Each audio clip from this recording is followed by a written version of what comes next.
Wednesday. Hope you're doing well out there. Not having issues. You know what I mean? And with that said, I don't know. Let's get into it. If you have Yeah. questions, start throwing them in, and I'll be happy to answer them. As long as I can. And in addition to that, don't forget that today's podcast. Yes, that's right, today's today. podcast. So podcast today. I think we're rapping about cars and kind of how are some of these car companies killing the enthusiast nature by kind of taking cars that they once loved, maybe like a Prelude, and making it not a Prelude. Uh, And then then I also think that we were talking about the idea that maybe the car culture is changing because Yeah. the priority for kids is different, right? Like for us, like when we want to hang out with our friends, you didn't have a car, you didn't have a way, right? And now Uber has come in, the French Uber. driving company Uber. They're leading the way with that stuff. So, do kids feel like there's any real necessity for them to get a license, a car, etc.? So, I always wonder about those things like Gen Z. Like, if there's any Gen Zs in the chat, like, what is car enthusiast life like now? You know what I mean? Because I'm sure. But if they're watching us, they're already car enthusiasts. Well, I mean that in a sense, like how when you're working on a car, is it different now than then? That's what I'm trying to say. Like, for example, like how you're sourcing things, how you're yes, but it's because everything nowadays is just so much easier. yeah. And and then there's cars that maybe don't have the following, which is always the case. And I don't know. I mean, does it feel like it's more surface level stuff? Yeah. Yeah, but I'm sure that there was a lot of dudes back even in the day where I was really into. Think about like one thing that we always talk about in the braking community that is no longer anymore is each region had its own flavor, and I think because the internet didn't, like, for example, there was like Florida flavor, Texas flavor, New York I flavor. think that exists within the car community. You think so? That's what I was gonna say. If you go to the niches, if you go to the shows, when you go down to Florida or Georgia versus when you're out in California, there's to me there's definitely a flavor change. Yeah. But you're right, it's within the enthusiasts. Perfect. All right. We got Not a VQ says, "What's up, team?" What up, y'all? We got another question here. Oh wait, this Friday's content is going to be different. Oh, so right. Here's my challenge to you. For Friday, when we drop our usual content over on YouTube, I'd like you to go check it out, and I'd like to leave your honest opinion down below. Let us know if you like this type of thing. It's different. You're going to see what I mean. And I want you to give me your honest opinion on whether you think, so when you watch it on Friday or Saturday, whenever you get to it, see if you can throw a real comment in. I'm not talking about like just one of those, comment below things. Like let us know. Do you really like that stuff? Do you want to see more of that stuff? Or is this just not it for you when it comes down, from stuff from us? So need your feedback. When it comes to your flow form line, what are you coming out for? What are you coming out with for 2026? So we have 2 or 3 styles depending on how this year goes. You're going to see them, which is why we haven't been speaking about them. We know we're delayed on things, so rather than create this hype where we talk about it, and we keep saying it's coming, like we did with the Hyperspec last year. We're just going to wait until we know exactly when these wheels are going to be here. Then we're going to launch it and promote it. But right now on the agenda, we have 4 designs that potentially could come out flow form this year. We have 2 that will probably be here first, and then we have intended mid-year drop. But like right now, I would say 2 to 3, depending on the time of year that everything kind of comes together. Got myself an FL5. Need some wheel recommendations. Oh man, I'm super pumped on some of the Forge stuff. So like if you can get into, if that's kind of your gig, check out some of our Forge stuff. I think it's awesome. I think it's some of the better bang for the buck type of wheels from a Forge perspective. Now when it comes down to, if you're looking for a flow form wheel, the Hyperspec has a really great God spec type fitting that they keep talking about in the CTR world. So maybe check that out if it's your flavor, Andy Miata owner, Yeah. looking for some gold wheels. What do you recommend? Did you car have Brembos or not? We don't really have gold right now. Something we are thinking about, but it's hard because like, look, colors go in cyclical nature. I know I really slowed that one down, but cyclical natures, right? So about every 7 years, you kind of see colors come back around. White did it a little bit, but it just seems like it's not gold's not really like it's kind of coming around. I think some of the manufacturers are trying to make it come around, anticipating that it should be coming back, and I'm not sure that it really is. So gold, interesting. I like it. We don't have a lot for you. If you're looking for an ND Miata, bronze, we have bronze. We have light bronze, but Yeah. maybe like an Ampliform might be a good look for you. Hexaform. But right. the Ampliform's a lighter, glosser bronze, so like it doesn't read super dark. What are some events you guys are attending? Come through to Florida, bro. Yeah, we were just having a conversation this morning, trying to figure out exactly what we're doing. We have some dealer shows and stuff like that, but as far as the retail shows, we're trying to kind of get that locked in now. Okay, let me see. Greetings from Panama. Do you guys have any dealers here? I believe if we don't have one in Panama, I believe we have one in the vicinity. Hit us up with the DM. We'll look for you. Let's see. Hold on. Luis is digging for questions. Digging. Blue Breeze says, "Hey, what's up, boys?" What up? Hold on, because there's a couple. He's fishing. He's fishing. Give me some options on 3 wheels. No, what the hell is he trying to say here? I don't know. Some of these don't make sense. Our feeder is going down like a glider. Let's see. Is there anything else we could talk about while Luis tries to figure out how to use a phone? Sorry, it's just a little stalling here. I don't know. I'm trying to think. Yeah, I don't know. A lot of. I've seen some drama kind of been going around the motorsport community. That's been interesting. I mean, look, I think right now, all I want to do is really build some cool cars.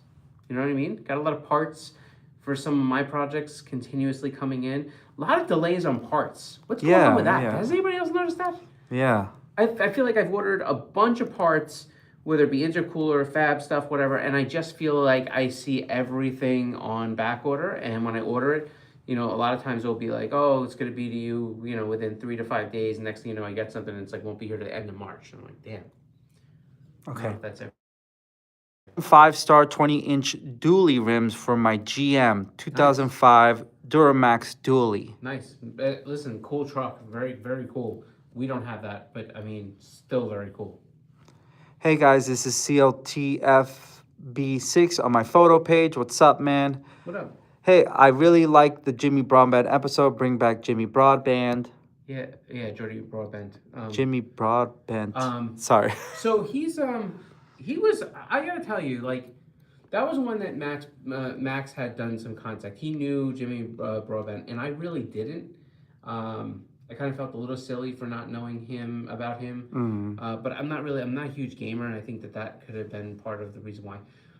But here's the thing: out of all the podcasts, my conversation with him, I think he is such a great dude, and he was so nice and so humble, and he just had a great story. But he really, like, you could tell, like, really good family guy, really loves his family. So that was a great episode, but not just because I think it was super watchable, but because he was so genuine and such a great guy and such a car enthusiast. You could just feel it.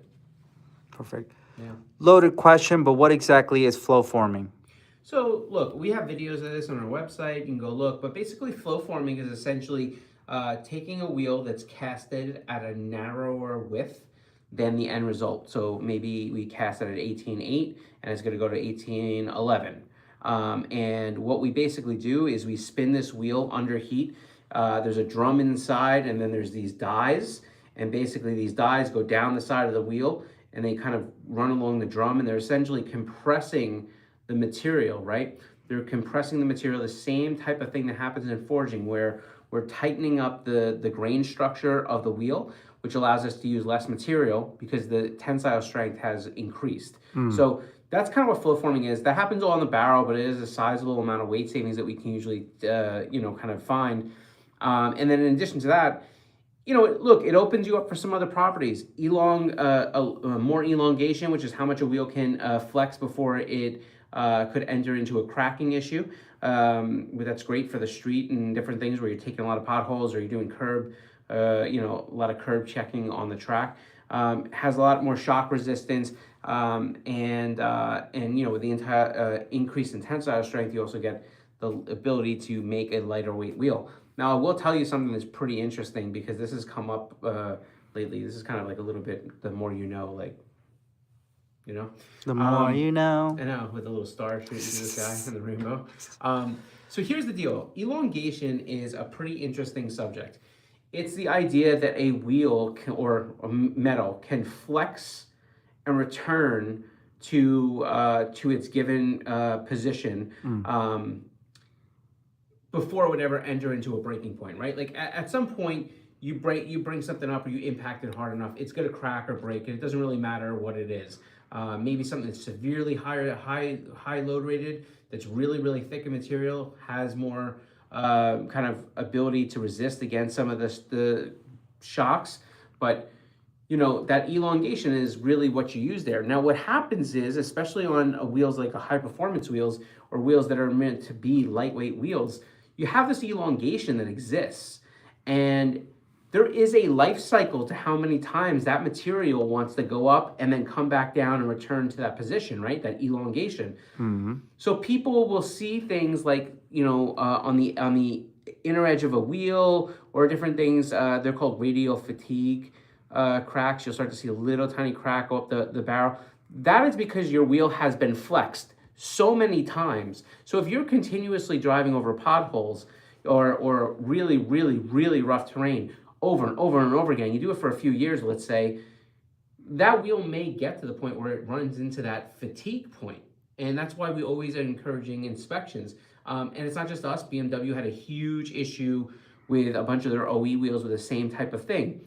Tires are getting stiffer on their sidewalls, suspension stiffer, cars are heavier, and they're trying to make them more sporty, which means they're going with lower profile tires and they're really beefing up how the car handles. That means the wheel is now acting like a shock absorber and doing more work than it ever has before, which means as a culture and as kind of some of these newer cars, we're going to experiencing wheels that may start to run into fatigue things. Keep your eye on stuff like that. It's really important.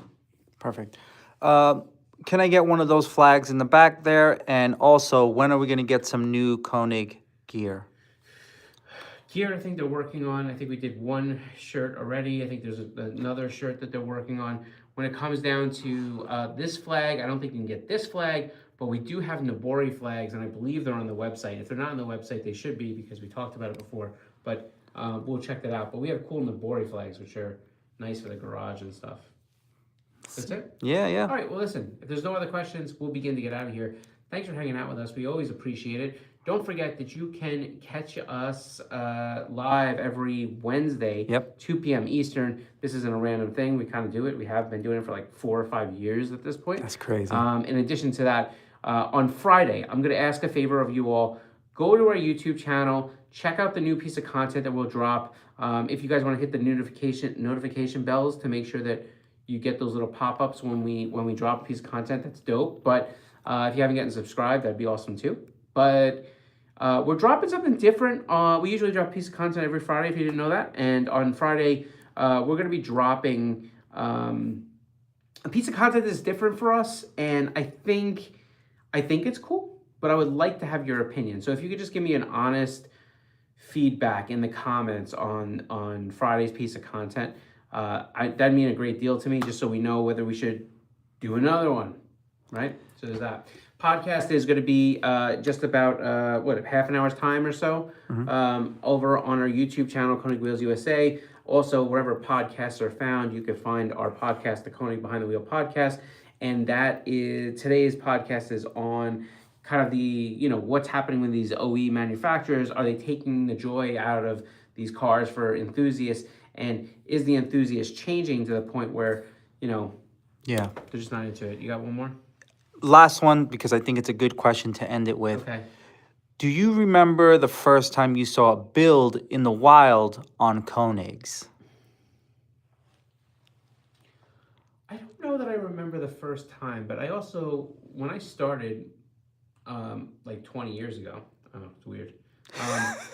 When I started like 20 years ago, I think within the first few weeks, I was at a car show, Ah, right? And so, because we used to do a lot of shows, and I remember being at a show, and we were surrounded by a bunch of cars with Konigs on them. So I guess there's that. I still get a kick out of seeing our stuff. Like we pull up at a stoplight, and next thing a couple cars will pull by, and they have our stuff on it. That always kind of makes, I always find that really enjoyable. it's funny too because when I think it's one of those things where like when I started working here, you start to look for it more. Yeah. So you start to see them. You're Sure. like, oh shit, Sure. So Yeah. I think that happened to me too. So Yeah, listen, I still like it, and sometimes if I'm in the right position and have some time, I might strike up a conversation just to be like, yo, like thanks so much or whatever it is. I want to because so the other day I was at the Chase and there was someone on hypergrams, a pickup truck, like a Pickup pickup. truck? Yeah, it was like, but it wasn't like you could tell he was using it for something else. Like it was a pickup, but it had Koenig wheels and it looked modified. And it was nighttime and I wanted to be like, yo. And then I was like, nah, I don't want to look like a weirdo. What if he like reacts and then he's just like, okay, Yeah. bye. Yeah. But yeah, he had hypergrams on. Damn. All right. All right, Well, listen, it's been a pleasure. We'll catch you next week. later, guys.